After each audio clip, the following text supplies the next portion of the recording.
U.S. President Donald Trump told a meeting of world leaders Thursday that Europe must stop purchasing Russian oil and put economic pressure on China to try to bring about an end to the war in Ukraine, a White House official told CNN, as the administration seemed to put the onus on its allies to get more involved in stopping the conflict. Trump made the comments in a Thursday call with Ukrainian President Volodymyr Zelensky and other European leaders in a meeting of the Coalition of the Willing, a group of Ukrainian allies trying to end the war and provide security for Ukraine from future attack. Following the call, French President Emmanuel Macron said that 26 countries have promised to contribute to a potential peacekeeping force if a ceasefire deal is finalized, though U.S. support for security guarantees is seen as central to lending the Europeans' actions credibility. Macron acknowledged as much on Thursday, saying that alongside strengthening Ukraine's armed forces and deploying European troops to Ukraine,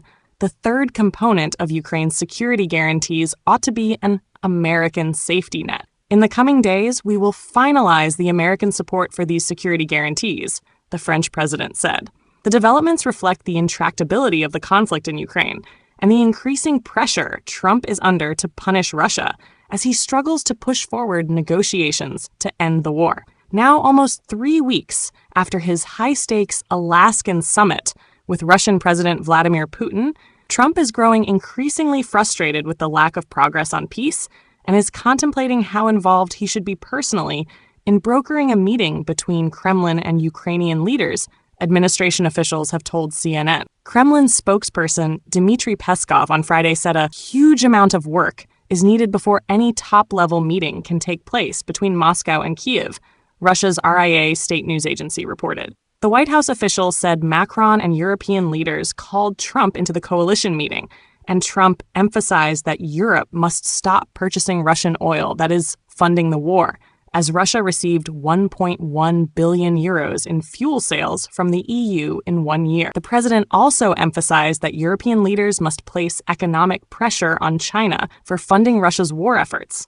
the official said. The official did not describe any discussion over what security guarantees the president is willing to provide Kyiv should a deal with Moscow be struck. Trump pledged last month to participate in post-war security guarantees for Ukraine after hosting Zelensky and 7 European leaders at the White House, though top Trump administration officials, like Secretary of State Marco Rubio, have argued that Europe should take the lead. The U.S. has indicated to allies it is open to playing a limited role in providing security guarantees to Ukraine if a peace deal is reached with Russia. Such guarantees could involve U.S. pilots flying manned air support missions, though Trump has ruled out boots on the ground, CNN previously reported. On Thursday, Zelensky said the strengthening of Ukraine's air defenses is under discussion, adding that officials also talked about a new format. "We shared it with the partners today and President Trump," Zelensky said. Trump also has previously threatened severe consequences on Putin if he does not end the war, though the U.S. president is privately wary that doing so could upend talks, Trump administration officials say. In the meantime, he's looked to target countries that purchase Russian goods and oil as a way to force Putin's hand.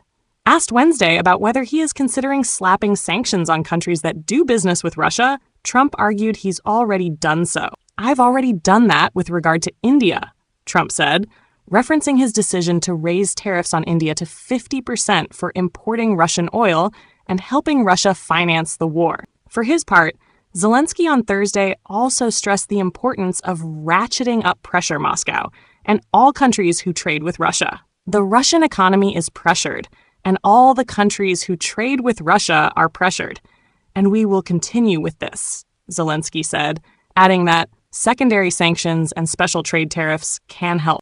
Zelensky rejected Putin's suggestion earlier this week that he's ready for the two of them to meet in Moscow. "Our American partners told me that Putin had invited me to Moscow. In my opinion, if someone wants the meeting to not take place, they should invite me to Moscow,"